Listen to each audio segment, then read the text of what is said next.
Esse é o joio, né? Então vou mostrar aqui pro pessoal. E o trigo? Então lá. Esse é o joio, esse é o trigo. Olhando, aparentemente não há diferença nenhuma, não são iguais. Ó, agora onde você vê a diferença? Vamos lá, Modemir. Esse é o joio. Joio, ó. Ele não tem nenhuma semente, ó. Não tem fruto, Tá vendo? Só palha. Ele não tem fruto, só palha só. Agora o Ele trigo. vai castar o adubo. Agora esse aqui é o trigo, ó. Onde está a diferença do joio pro trigo? Aí, ó. Aí, ó. O alimento nosso, Ó, aqui, ó. é que o trigo ele deu fruto, o joio não. Deu para você entender a diferença do joio e do trigo? A diferença é que um dá fruto e o outro não dá fruto. Mas a impressionante veracidade da palavra do nosso Pai até hoje, nos nossos dias atuais, é que houve modificação genética no trigo, mas não houve a mudança, uma modificação genética no joio. O joio continua sendo o joio. O joio ele é conhecido no meio da igreja. Ele é muito conhecido. Primeiro, que ele não dá fruto. Segundo, ele não fala. É a coisa mais difícil você ver um joio falar da Bíblia, que é a vida, que dá vida, é a palavra da vida. Você não vê ele falando. O joio, o escândalo dele é bem visível. Faz coisas que você olha assim, isso é coisa de pessoas que estão no mundo, que faz, coisa de pessoas que estão dentro da igreja para fazer. Eu concordo com você, mas o joio faz. E ele continua ali no meio do trigo, resistente. Mas o que eu estou querendo chamar a atenção de vocês é que não houve mudança genética no joio literal, mas houve uma mudança genética no joio literal, no trigo literal. No joio não houve uma mudança genética, ele continua sem dar fruto. Ele continua no meio do trigo, mas no trigo houve uma mudança genética no trigo. Esse trigo no tempo de Moisés, foi quando veio a fome mundial e o nosso pai fez com que Faraó sonhasse e Moisés agora assumiu. Entendeu? Perdão, não é Moisés, é José, que eu estava na mente com o libertador do corpo. Moisés, o libertador do corpo, e eu acabei falando Moisés, não, José, no tempo que José,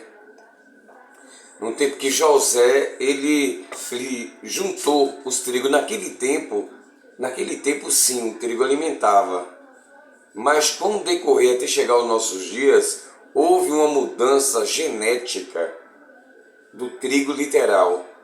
Hoje o trigo ele alimenta e ele mata. Alimenta e mata. Por quê? Por causa do glúten.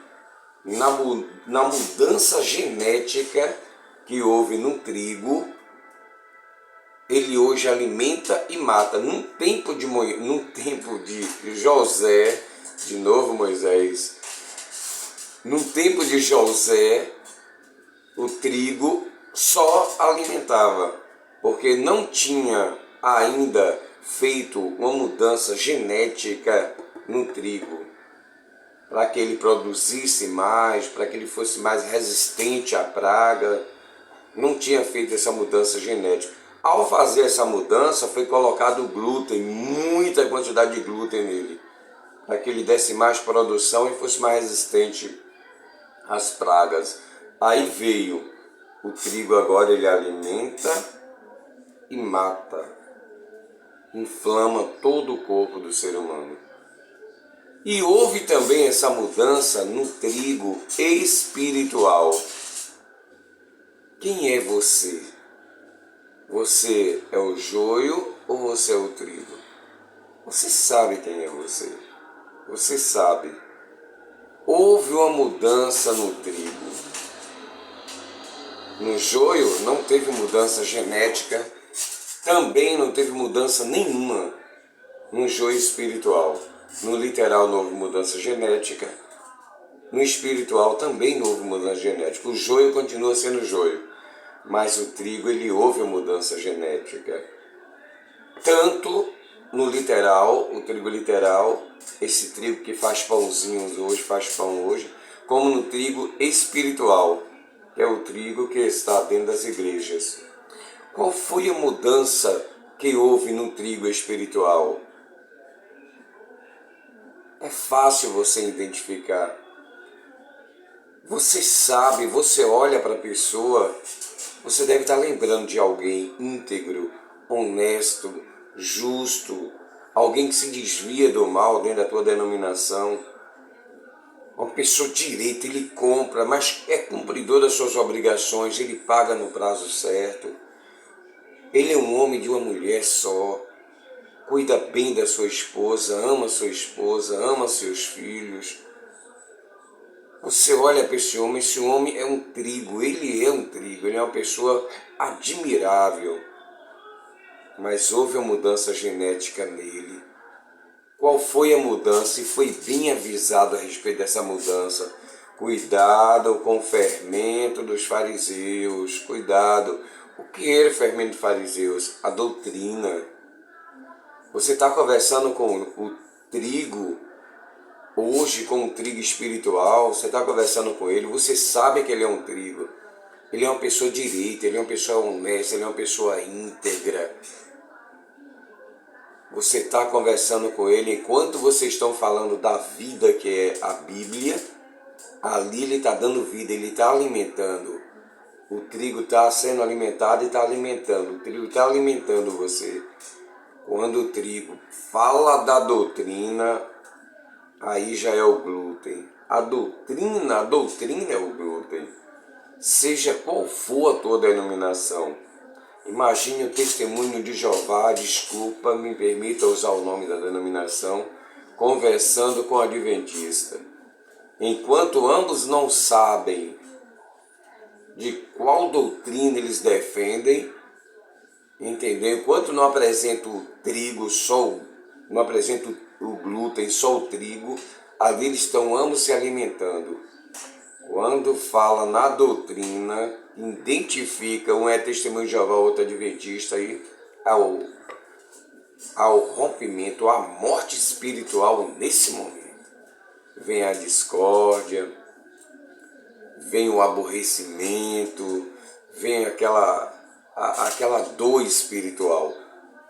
O trigo, houve essa mudança. Como desprezar a palavra do nosso Pai? Com tanta certeza que ela nos dá. Nosso Pai sabia que havia essa mudança no trigo literal, sabia tanto no trigo literal como no trigo espiritual.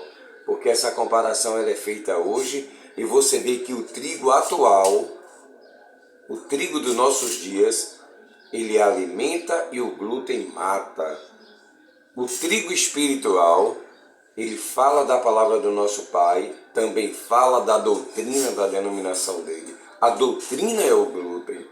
Por isso que nosso Pai manda você sai do meio deles, para que não seja cúmplice das suas abominações. Vai à fonte. Você está com a Bíblia na mão, vai à fonte com teus olhos. Quando você encontrar na fonte, viva.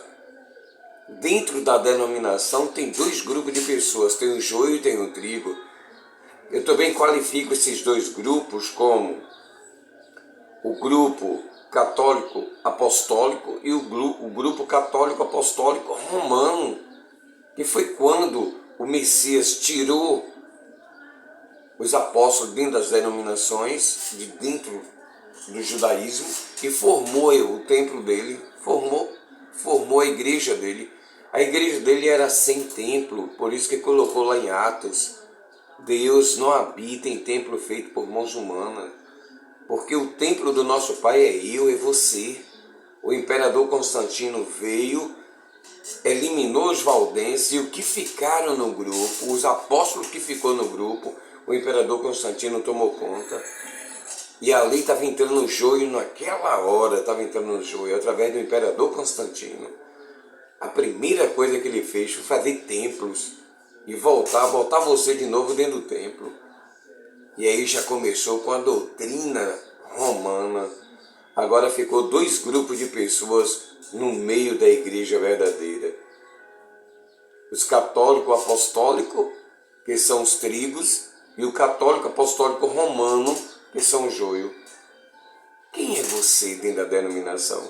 Você é católico apostólico ou você é o católico apostólico romano? Se você é católico apostólico, você é trigo. Se você é católico apostólico romano, você é joio. E o que é que nosso Pai está mandando vocês fazer? Sai do meio deles para que tu não seja cúmplice das suas abominações. Para que quando nós formos conversar, a gente conversa só da vida, só da palavra. Que não saia doutrina da tua boca, nem da boca de quem está lendo a palavra do nosso Pai. Porque quem está fora das denominações não vive com doutrina humana. Então ele não tem o glúten do trigo espiritual. Mas você que está dentro de uma denominação, você está cheio de glúten, que são doutrinas espiritual. Você é trigo, você é direito, você é honesto, você é íntegro. Você é um homem de uma mulher só, você cuida bem da sua esposa, você cuida bem dos seus filhos. O que é que você está fazendo no meio desse povo? O que você está fazendo lá? Ainda não tem mais tempo. Elias está chegando e vocês dentro das denominações estão sendo preparados para rejeitar Elias. Elias é que é o anticristo. Ele vem desfazer dessa mensagem que todas as denominações estão defendendo. Elias, quando ele vier, está lá no livro do nosso Pai. Velho Testamento, não existe Velho Testamento. Por que não existe Velho Testamento? Porque 1000 anos para o nosso Pai é um dia e a Terra só tem 6.000 anos. Então só tem 6 dias. Como pode ser velho? Então vamos qualificar como o livro do Pai e o livro do suposto Filho. Ou o livro do Criador e o livro da criatura.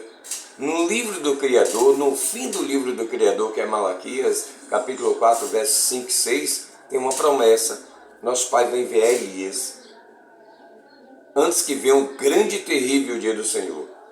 E o que é que vai acontecer? Qual é a mensagem que ele ia ver? Ele veio fazer o filho voltar para o pai e o pai voltar para o filho.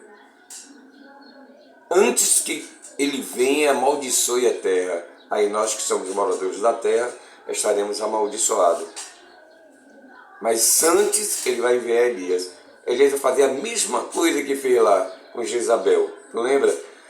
Pegou todo o povo nosso pai que estava enganado, adorando o nome de blasfêmia, adorando o nome de Baal, adorando o nome de deuses estranhos, e vai fazer uma comparação. Vai, clama o Deus de vocês, todos os nomes, vai. Eu vou clamar o único nome.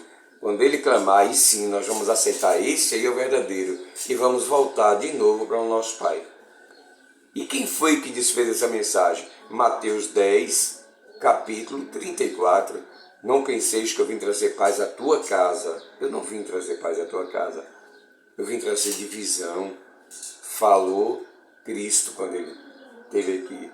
Eu vim jogar o filho contra o pai contra o filho. É essa mensagem que Elias vem desfazer. Por isso que as igrejas estão preparando todos vocês para rejeitar Elias. Porque ele vem desfazer a mensagem de Cristo. Que é essa mensagem que ele veio jogar o filho contra o pai. E hoje fica bem visível você ver como é que está o pai com os filhos e os filhos contra os pais, né? Até estrupando as crianças, está estrupando. Mas que nosso Pai nos abençoe e nos encontraremos no monte na eternidade. Que assim seja.